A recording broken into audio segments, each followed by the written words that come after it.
If you've noticed black stool, don't freak out, but don't ignore it either. I'm a gut health dietitian trained through a Harvard teaching hospital, and I'm about to tell you the 5 most common reasons this happens. We'll cover the harmless causes with simple explanations and the signs that mean it's time to see a doctor. Stick around to the end where I'll explain the difference between seeing red blood versus black in your stool and what each one actually means. Okay, reason number 1.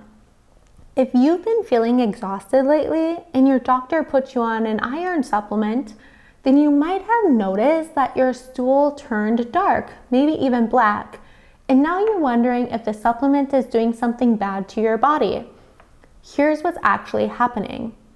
Your body can only absorb a certain amount of iron at a time. The rest, it has to go somewhere. As the excess iron moves through your digestive system, it oxidizes, and that's what creates the dark or black color.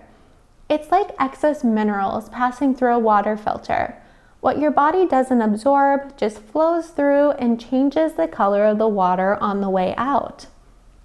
So if the timing lines up and this is the only change you've noticed, it's usually nothing to worry about.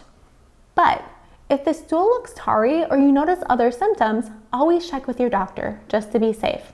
Now, let's talk about the first food that can cause black stool. And this one catches people off guard all the time. You wake up, you go to the bathroom, and suddenly you're staring at something that looks terrifying. Your mind immediately goes to the worst case scenario and you wonder if you should go to the emergency room. But here's the plot twist.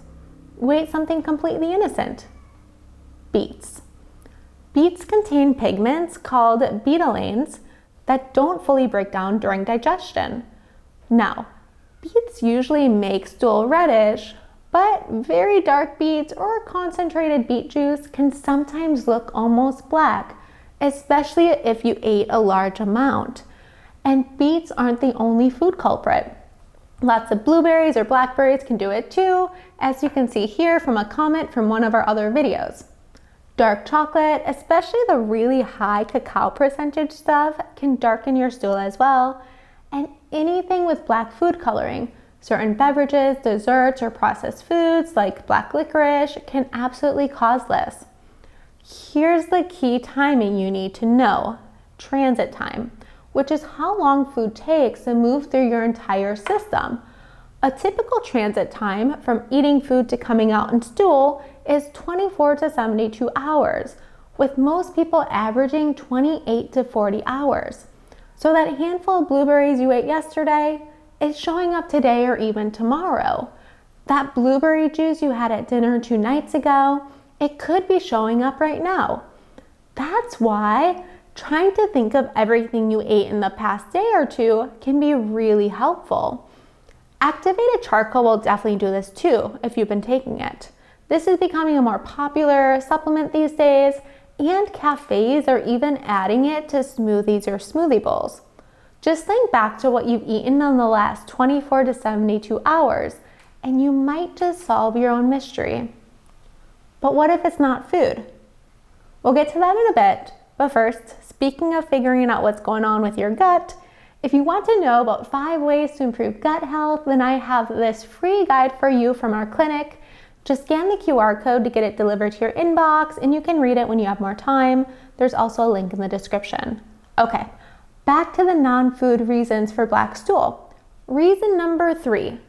You had an upset stomach last night, maybe nausea, maybe diarrhea, so you took something over the counter to feel better. And now this morning, black stool. The medication fixed one problem but created a whole new panic. Here's what you need to know. Medications containing bismuth subsalicylate, the most common one being Pepto-Bismol, will turn your stool black. It's a known and completely harmless side effect. What's actually happening is that the bismuth combines with a small amount of sulfur in your digestive tract to form bismuth sulfide, which is black. It's just chemistry. Check the side effects on your medication label or ask your pharmacist. Once you stop taking medications like Pepto-Bismol, the black stool goes away within a couple of days due to the transit time we talked about. So simple as that. But now we need to talk about the serious stuff. All right, reason number 4 is where things get real, and you need to pay close attention here. Because up until now, we've been talking about harmless causes. But what if your black stool looks different? What if it's not just dark, it's tarry, sticky, almost like coffee grounds? And what if it smells worse than anything you've ever experienced? That's your body waving a red flag. This could be called melena, and it means there could be bleeding somewhere in your upper GI tract, so your stomach or your upper small intestine. When bleeding gets digested as it travels through your system, it turns black and creates that distinctive tar-like texture, and that can have a really foul odor. This is completely different from the black stool we've been talking about from food or supplements. And there are a few potential causes of upper gut bleeding. Regular use of pain medications like NSAIDs, ibuprofen is one of the most commonly talked about with this, can put you at risk. Or blood thinners like warfarin or aspirin therapy. So if this is you, if you're on these, then pay extra attention to your stool color and let your doctor know if you notice black stool. While these medications don't directly cause black stool, they can increase your risk for stomach irritation and ulcers, which can cause bleeding. Further, peptic ulcer disease can cause this too, which is basically ulcers in your stomach or your duodenum that could bleed. These can develop from H. pylori bacterial infections, long-term use of those NSAID medications we talked about, or even excessive stress combined with other risk factors, such as alongside those medications or alcohol use. Severe gastritis, which is inflammation of the stomach lining, can also cause bleeding. Tears in the esophagus from severe vomiting, called Mallory-Weiss tears, or esophageal varices, which are enlarged veins that can happen with liver disease, could also be contributing. And here's what makes this an emergency. If you're seeing black tarry stool with that coffee ground consistency, along with any of these symptoms, you need to see a doctor immediately. Abdominal pain that's moderate to severe, getting worse, nausea or vomiting, especially if there's any blood in your vomit, whether it's bright red or looks like coffee grounds, feeling weak, dizzy, lightheaded, or unusually fatigued.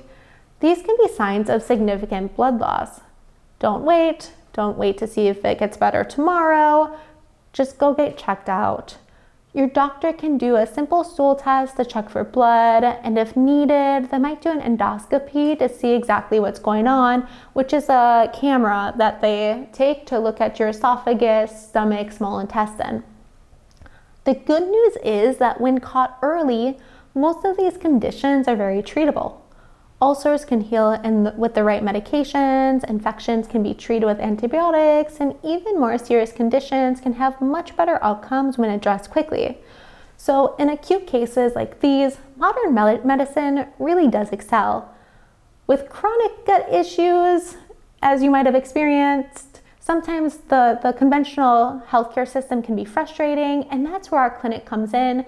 We take a holistic approach, and we can really help in those cases, like with irritable bowel syndrome, chronic constipation, generalized fatigue, and more. So now, reason number 5. Let's say you've had digestive issues for a while now. Maybe you've been diagnosed with Crohn's disease, ulcerative colitis, or you've been dealing with recurring stomach problems. Then one day, black stool shows up out of nowhere. This could be your condition flaring in a way you haven't seen before. Inflammatory bowel disease can cause bleeding at different points along the GI tract. Diverticular disease, where small pouches form in the colon wall, can bleed too. And yes, we need to talk about the thing that no one wants to talk about: cancer. Here's something important to understand about bleeding in the digestive system. Where the bleeding happens usually determines what color you see. Bright red blood often means bleeding in the lower GI tract, so the colon, rectum, anus. That's how most colorectal cancers present, especially when the tumor is in the rectum or the left side of the colon. You typically see red or maroon blood mixed with stool, but black tarry stool, that melena we talked about earlier, usually points to bleeding higher up in the esophagus, stomach, or small intestine. That said, colorectal cancer can occasionally cause darker or even blackish stool if the tumor is on the right side of the colon, like the cecum or ascending colon, and the bleeding is slow and chronic. In those cases, the blood has more time to partially digest as it moves through your system. And if that's paired with other symptoms like unintentional weight loss, early fullness, loss of appetite, fatigue, or shortness of breath, don't ignore it. Talk to a doctor. That said, I hope you just ate beets the other day, and now you have a better idea of why your stool turned dark without any other red flags. Chronic constipation is another possible cause. It can lead to fissures or worsen hemorrhoids, which usually show up as bright red blood. And here's the kicker. Some of the same factors that cause chronic constipation may also raise your risk of colon cancer. I made a video all about that, how to relieve constipation and reduce your colon cancer risk. You can check it out here. Thanks for watching, and as always, stay curious.